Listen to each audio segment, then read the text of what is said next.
So ayan guys, welcome back to my YouTube channel. So for today's video, so may gagawin na naman ulit akong e-bike na magpapalit ako ng panel board nya. So ito yung papalitan ko, tapos yung sa susian nya. So ito yung sa susian, tapos dito. Ayan. Tapos maglalagay din ako ng ilaw nya dito sa side. Itong ilaw na to. So kabilaan yan. Tapos yung blinker na bilog, yan, so dito ko ikakabit yan. So ang pagkabit ko yan dito mga ka-e-bike, isasabay ko siya sa taillight nya. Pagka once na namreno siya, mag-iilaw yung itong ilalagay ko na dalawang bilog na blinker nya. So dito naman sa accessories nya, so magsasabay naman to sa accessories nya pagka inon nya yung accessories nya. Okay, so ito yung mga i-install ko sa kanya. So ito yung panel board. Ayan. Yan siya. 48 60 72 volts siya mga ka-e-bike. Tapos ito naman yung sinasabi ko na bilog na blinker nya, yung isasabay ko dun sa brake light nya. Ito naman yung dalawang kulay blue. Yan. Ito yung ilalagay ko sa side nya dito. Dito nya mga ka-e-bike. So ito naman yung sa ignition nya. Ayan. Pati yung sa may panggilid nya. So ito yon. So dito naman nya mga ka-e-bike sa side ng e-bike nya, yung pinaka-lock. So tingnan ko mamaya yan kung makakabit ko siya dito. Ayan. So dito siya nakakabit niyan. Okay. So try ko mamaya kung makakabit ko to. So yan, bali ito panel board, itong ilaw, tapos itong ignition switch na bago niya. So yan ang i-install ko sa e-bike na to. So try muna natin siyang ignition. Yan, gumagana pa naman to mga e-bike. Pero sabi ng may-ari papalitan niya. Gusto niyang palitan.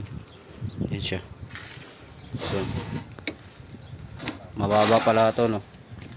Yan. So unahin ko muna yung panel board niya, tapos sa ignition niya dito sa harap. Yan. Ito muna yung uunahin ko bago ako magtanggal dito sa likod niya, para makabit ko yung pinaka panel board niya mga ka-e-bike. Okay.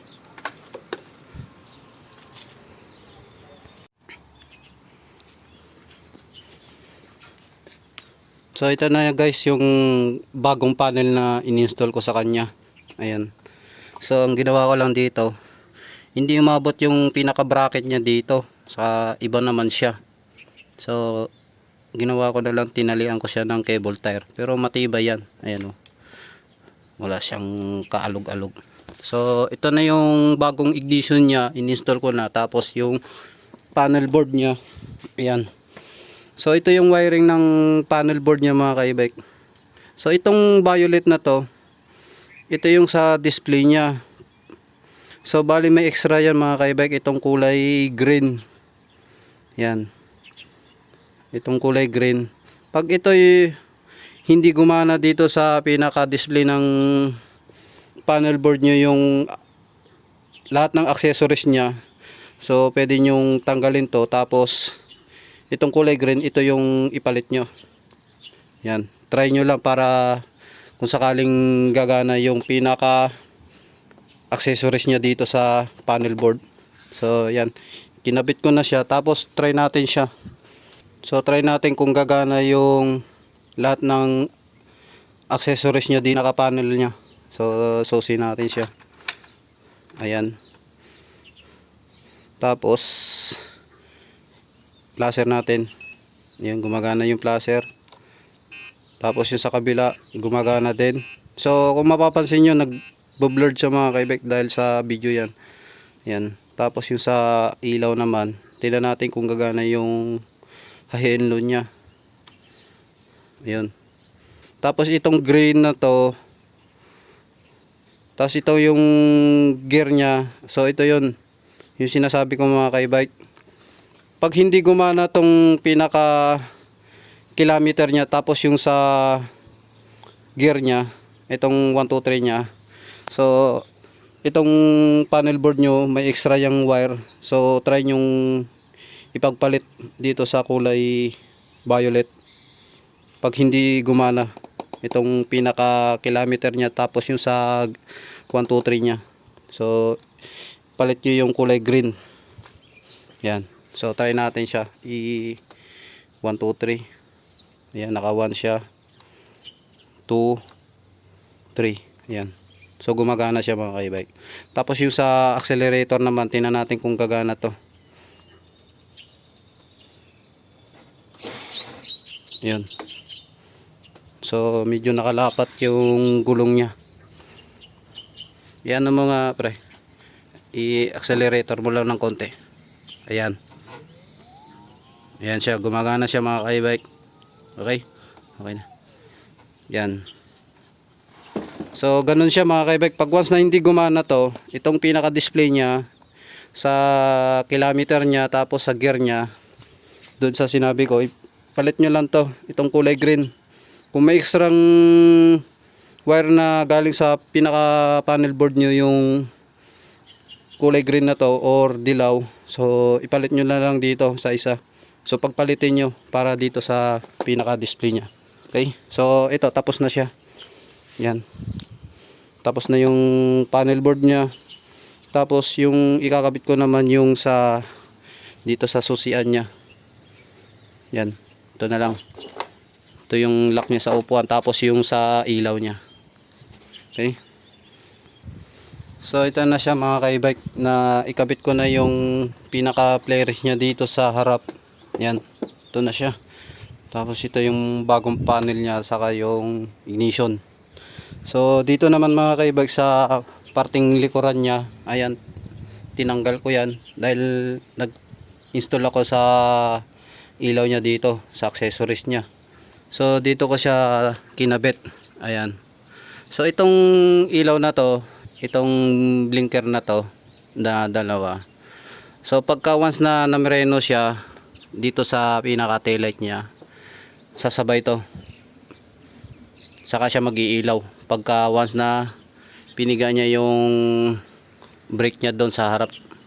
Yun, itong dalawa na to, so saka siya gagana. So dito naman mga ka-e-bike, ito na yung bago niyang LED niya. Yan, bali dalawa yan, dito isa. Yan, so kinabit ko na rin yan. Try natin siya ngayon. Susi, ayan, accessories siya. So ito siya, ayan, gumagana na siya. Tapos ito, tapos yung sa preno naman mga ka-e-bike, ito pag once na pinireno yon, ito gagana to dalawa. Preno mo pre, ayan o.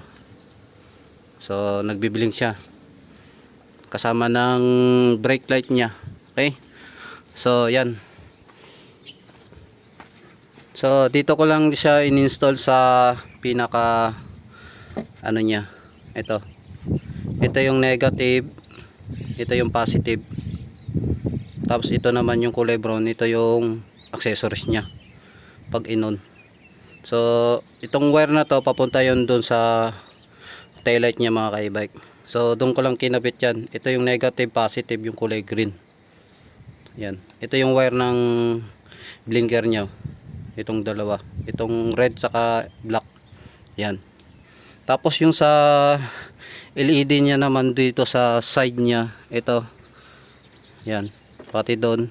So ito yung kulay puti, ito naman yung kulay puti yung wiring nya, negative positive din yan. So may dati na rin siya kasi stock mga ka-e-bike, kaya hindi ko na siya ni wiring.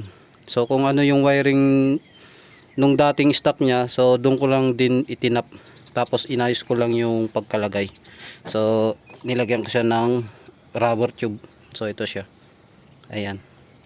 So same lang siya sa kabila dito. Ayan. Tapos yung sa susian nya rin pala mga ka-e-bike, ito na yung bago niyang susian. So one set po yan. Tapos ito yung sa lock nya. Ayun, ito yung sa lock nya, ignition nya. Tapos ito naman sa U-box nya. Ayan. So ayan siya. Ayan. So ito yung dati niya. Ayan. Ito yung stock niya. Tapos yung sa ignition niya naman, ayun. Yun yung stock niya. So yan, isasalpak ko na yung lahat ng mga flarings niya para matapos na to mga kaibek. Okay.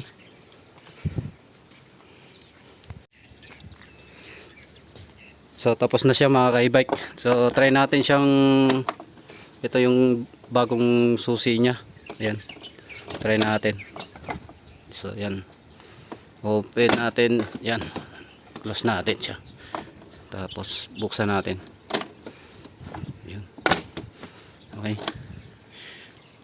Tapos try natin si susi. Ayan. Okay na siya. So yan. Tapos na siya mga kaibek. Tapos yung ilaw. Check natin yung ilaw. Ayan. Tapos yung ilaw niya dito sa harap. Ayan. Laser niya. Di isang ilaw na lang. So ayan. Gumagana. Tapos dito. Ayan. So ayan. Okay na siya. Okay. Try mo na pre. Baka may problema pa. So try na siya ng may-ari. Ayan. Ayan siya. So ayan, tapos na siya mga kaibek. So liligpitin ko na lang tong mga gamit ko. So ayan, maraming salamat mga kaibek sa walang sawang pagsuporta sa aking YouTube channel. So thank you po.